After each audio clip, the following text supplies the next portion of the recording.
नमस्कार, लोकसंदेश न्यूज चॅनलमध्ये आपलं स्वागत आहे। पाहूयात आजची विशेष बातमी। गणरायाच्या स्वागतासाठी आम्ही तयार आहोत। सार्वजनिक मंडळ, नागरिकांनी आणि गणेश भक्तांनी सहकार्य करावे। CCTVद्वारे खबरदारी म्हणून नजर असणार आहे। गणेशोत्सव आनंदाने साजरा करू, सगळ्यांना शुभेच्छा। माननीय सत्यम गांधी आयुक्त। आज दिनांक 25/8/2025 रोजी माननीय सत्यम गांधी आयुक्त यांच्या अध्यक्षतेखाली सर्व विभाग प्रमुख यांची बैठक संपन्न झाली। मिरवणूक रस्ते स्वच्छ आणि खड्डेमुक्त असलेले पाहिजे अशी सूचना देऊन स्वतः पाहणी करणार आहेत असे माननीय आयुक्त यांनी नमूद केलं आहे। लाईट स्वच्छता याबाबत योग्य ती खबरदारी घ्यावी। सहाय्यक आयुक्त यांनी उपआयुक्त यांच्या संपर्कात राहून कामकाज करावे। गणेश मंडळ आणि मनपाच्या स्वच्छता टीमशी संपर्क ठेवावा। गणेश मंडळ परिसर स्वच्छ सुंदर राहण्यासाठी आपणही पुढाकार घेऊन सहकार्य करावे असे आवाहन करण्यात येत आहे। मूर्ती दान करून पर्यावरणपूरक गणेशोत्सव साजरा करू। मनपा वतीने सर्व ठिकाणी सोय करण्यात येणार आहे। मिरज गणेश तलाव देखील सज्ज करण्यात आलेला आहे। सांगली येथील सरकारी घाट, अन्य घाट परिसर देखील तयार करण्यात आलेला आहे। मनपा टीम तयार असून प्रत्यक्ष जागेवर असणार आहे। अतिरिक्त आयुक्त स्तरावर पाहणी देखील करण्यात येणार आहे अशी माहिती अतिरिक्त आयुक्त राहुल रोकडे यांनी सांगितली आहे। शहर अभियंता पृथ्वीराज चव्हाण यांनी सर्व कामगिरीबाबत निविदा प्रक्रिया पूर्ण केली आहे।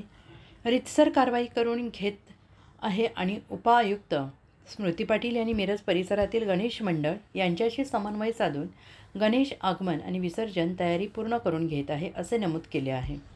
माननीय आयुक्त यांनी सर्व खाते प्रमुखांनी समन्वय साधून कामकाज करण्याचे सुचवलेले आहे। यावेळी सर्व खाते प्रमुख उपस्थित होते। सर्व सांगलीकरांना नमस्कार। येणाऱ्या गणेशोत्सवासाठी महानगरपालिका पूर्णपणे सज्ज आहेत। महानगरपालिकेच्या तर्फेने बरेच एरियाजमध्ये पॅचवर्कचं काम चालू झालेलं आहे। जवळपास 38 ठिकाणी पॅचवर्कचं काम पूर्ण झालेलं आहे आणि 20 ठिकाणचं पॅचवर्कचं काम चालू आहे, जे पण आम्ही 2-3 दिवसात कंप्लीट करणार। त्याच्यासोबतच महानगरपालिका 53 ठिकाणी कृत्रिम कुंडचे अरेंजमेंट करणार आहे। त्याच्यासोबतच मूर्ती दान केंद्र 25 ठिकाणी आणि निर्माल्य कुंड 28 ठिकाणी असणार आहे। ह्या मिळून महानगरपालिकेच्या तर्फे 63 ठिकाणी टोटल 252 कर्मचाऱ्यांची 2 शिफ्टमध्ये नियुक्ती करण्यात आलेली आहे, जेणेकरून गणेश भक्तांना गैरसोय होऊ नये। त्याच्यासोबतच गणेश मंडळला मंडपची परवानगी 1 खिडकी योजनामधून देण्यात येत आहे।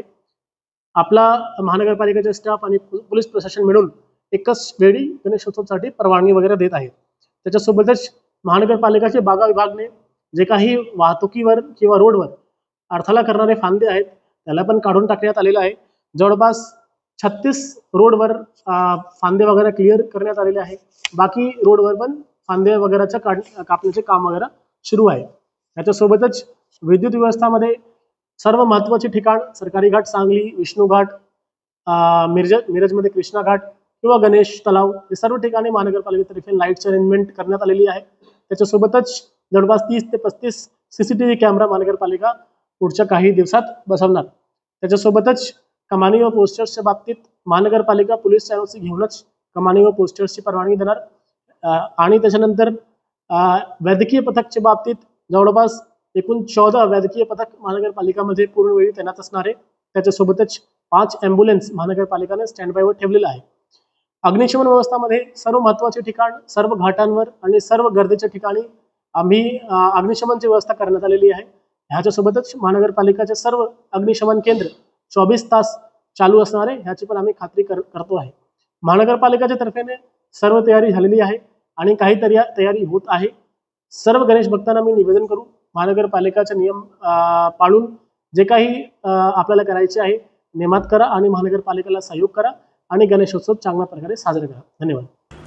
अशाच विशेष घडामोडींसाठी आमच्या YouTube चॅनलला सबस्क्राईब करा, Facebook पेजला लाईक करा आणि Instaला फॉलो करा।